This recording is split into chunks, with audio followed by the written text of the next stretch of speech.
Welcome to The Economy. How do you measure that? The podcast where we explore the fascinating world of macroeconomic statistics, one transaction at a time. Today, we're asking a question that might surprise you.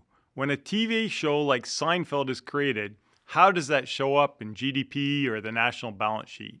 Is it just a TV program, or is it a service, or is it something more? To help us unpack this, I'm joined by Dave Wasshausen, an expert in national accounts and intellectual property products. Dave, welcome.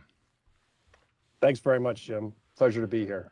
Okay, so let's start with the basics. Now, according to the system of national accounts, what exactly is something like Seinfeld? Yeah, that's a great question, Jim. In the system of national accounts, or simply the SNA, a show like Seinfeld is classified as entertainment, literary, or artistic original. And a key aspect here is that this is a long-lived television show. Seinfeld holds its own very well over time, unlike, say, the evening news broadcast, which would not be considered sort of a long-lived television show. And so what does that mean? That means that it's treated as intellectual property product and more specifically as a produced fixed asset. So in other words, a show like Seinfeld, it's not just entertainment, it's capital. Okay, so capital. So you're saying that you treat Seinfeld like you would treat a factory or a machine? Well, in economic terms, yes, it sounds odd when you characterize it that way, but yeah, let's think of this as a two-stage process. So in the first stage, we have the creation of the original. And so that would include expenses for things like writing the scripts, building the sets, paying the actors, filming, editing, all of those things that have to happen in that creation of the original. And so all those costs plus an expected return form the value of the original asset.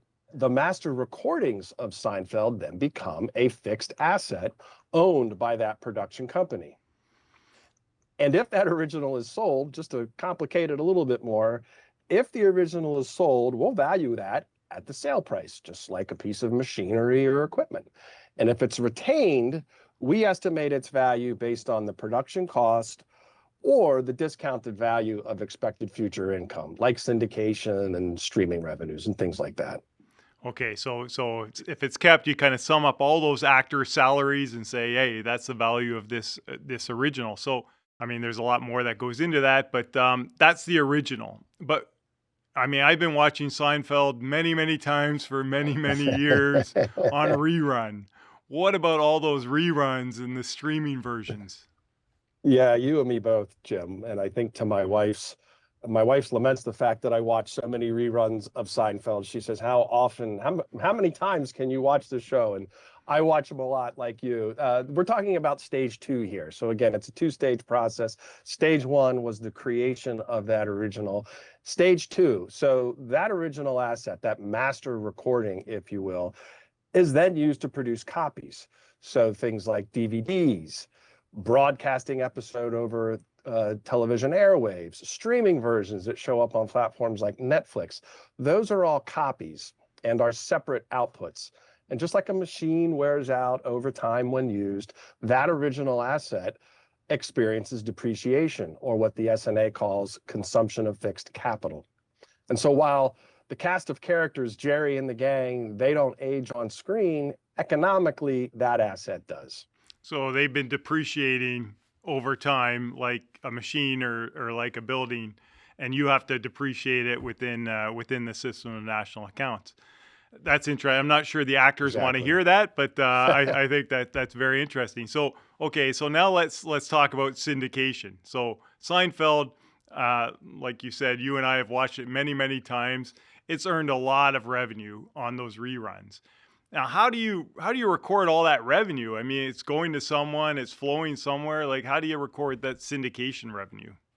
Yeah, another great question here. So when a network or say a streaming platform licenses the show, they pay for the right to use that original.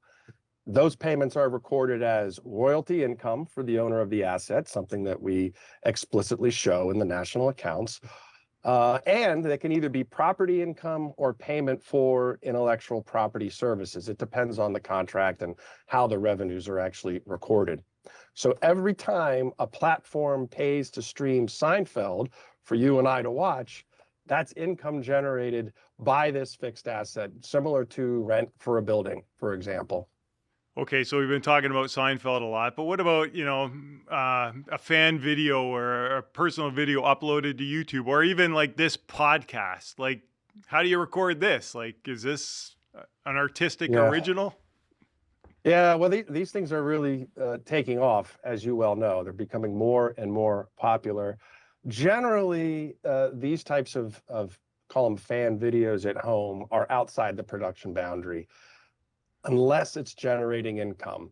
All right, well, that's great. So the next time you're watching Seinfeld and laughing at a show about nothing, remember, in the national accounts, it's definitely something. It's an intellectual property, it's capital, and it's part of how we measure modern economies.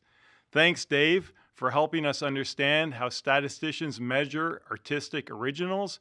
And remember, behind every sitcom, soundtrack, screenplay, there's a statistician like Dave figuring out how to measure it. Thanks, Dave.